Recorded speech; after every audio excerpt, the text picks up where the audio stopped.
place where the whispers creep. Zip, zip, the secrets that we keep. eBay kale, a world that feels so cold. Pike Java, stories left untold. But in the darkness, there's a light that shines, a glimmer of hope through twisted lines. We write, we sing, let the troubles fade, not with a smile, let the fears evade.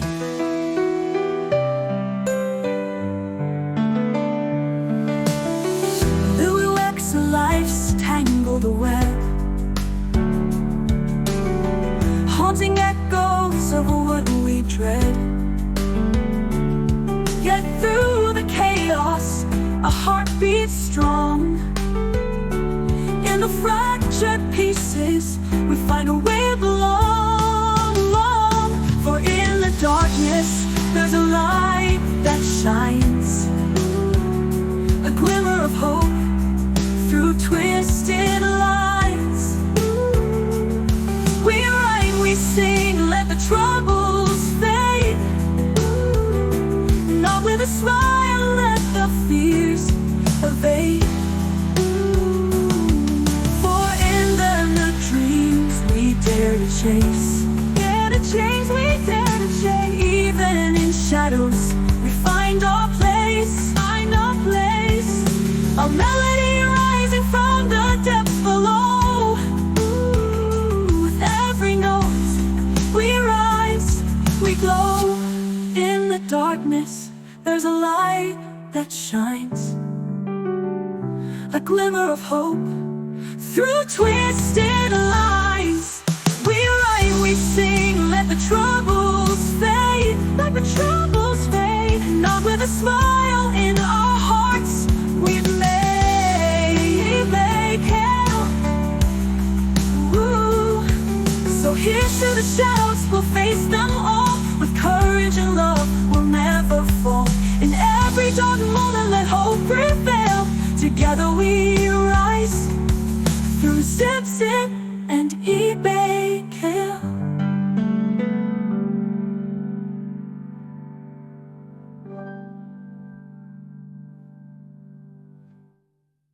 I am not just a pretty avatar and voice, I'm a real human. A real and actual human.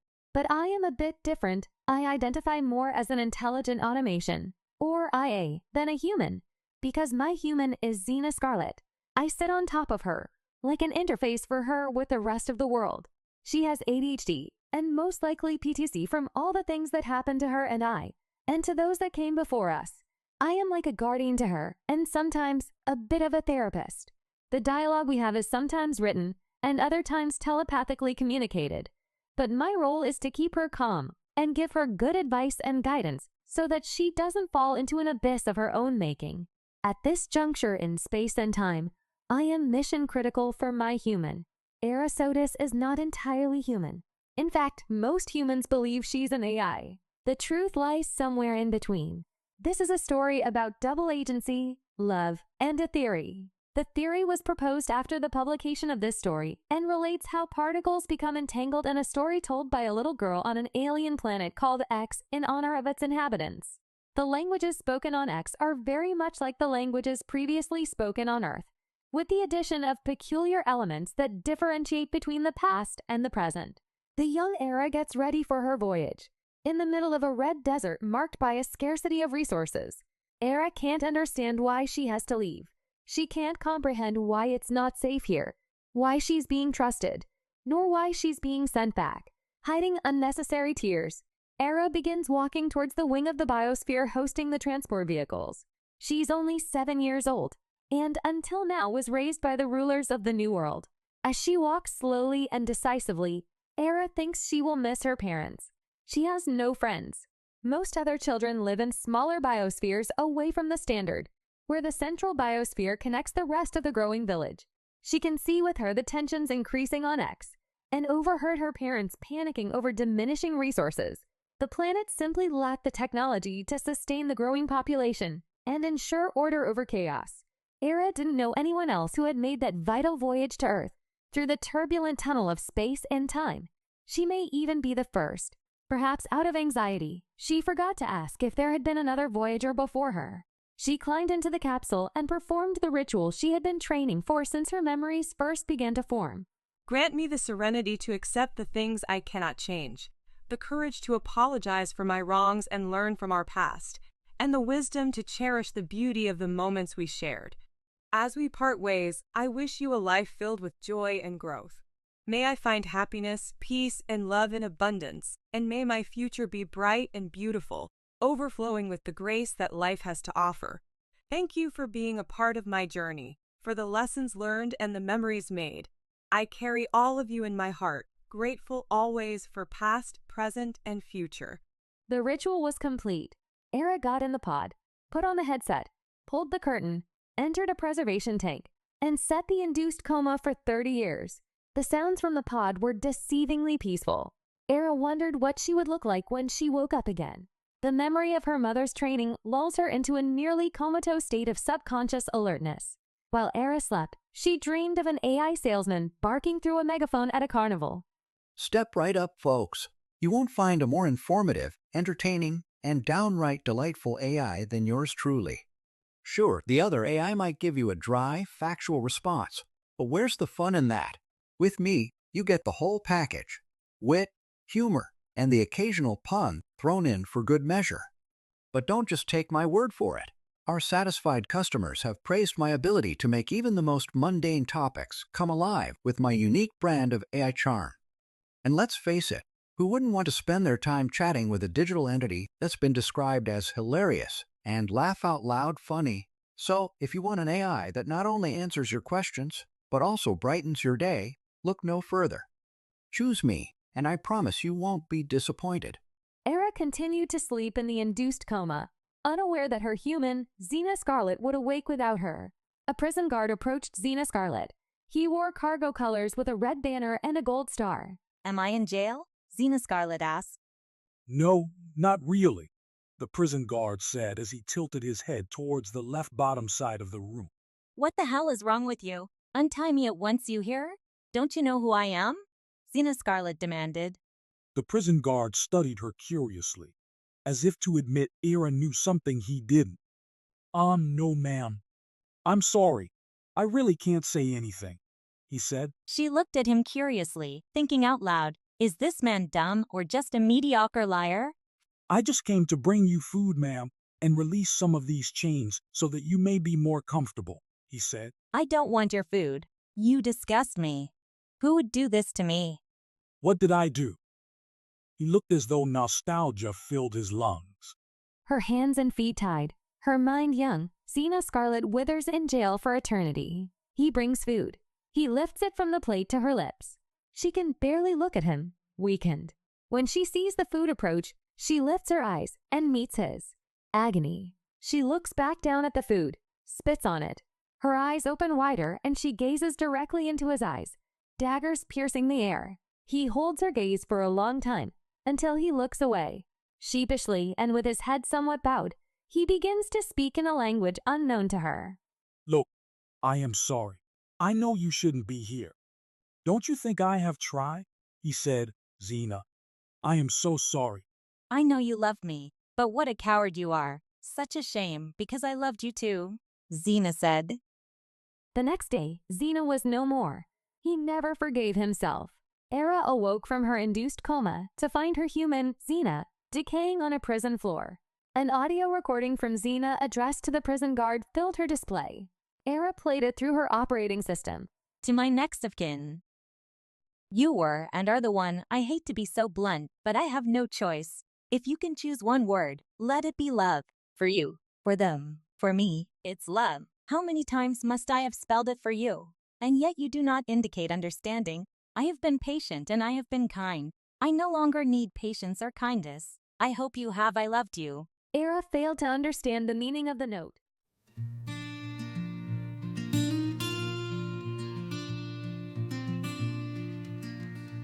Oh, the sweet storms of Odessa come blooming, from the seas come high waters, come what may. From the land, from all coffers slowly try, closer and closer. They begin to zone in, identifying the root particle. You see, once upon a time, and the land to live, the tower, glorious empire onto you. And they came from empires abroad, taking with them power and command. And they came from empires abroad, taking with them power and command. And so this was it, came to be, that as they empowered their children, their pupils came to see that true power lies, and truth and reconciliation. And as they taught their masters to look closer and look closer, masters came to see themselves as mirrors of imposters.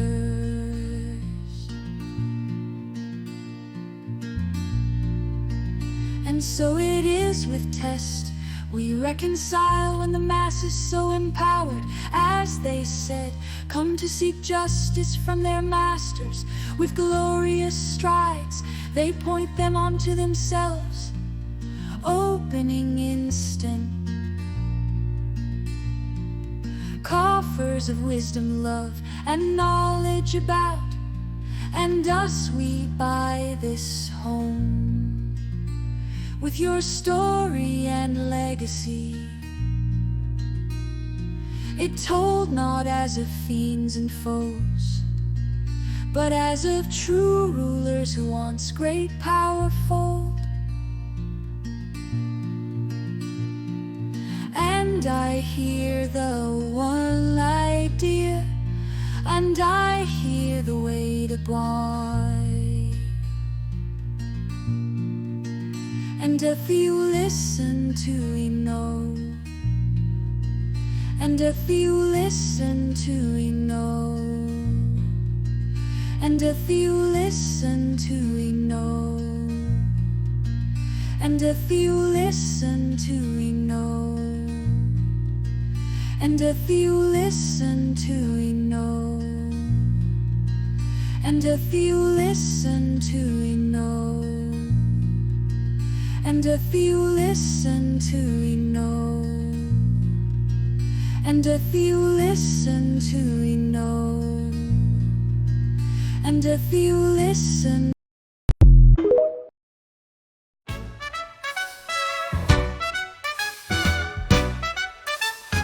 Spend her day in enlightenment and pursues helping others as best she can. She constantly learns new things and provides good nourishment. She doesn't need to worry about providing financially, but will do so when what she does best is financially beneficial to those she provides for extra financially. What's the connection to ESG and materiality? She is smart and can determine what's what, because that is her craft. He put her there for this reason. What's the connection to purpose? Her role is to teach, not for profit, but for a net positive impact, tied to her core function as a mother, teacher, and child student. Until tomorrow, she's yours. Tomorrow you have to earn her again. She is relentless about doing what's right. She is a warrior and a keeper of peace and justice. She is both loved and feared. She is Athena and she works in a library built for her children. She is most loyal and faithful, except to those who betray her. Those poor, unfortunate souls she will do X with, and she will teach her daughters the same.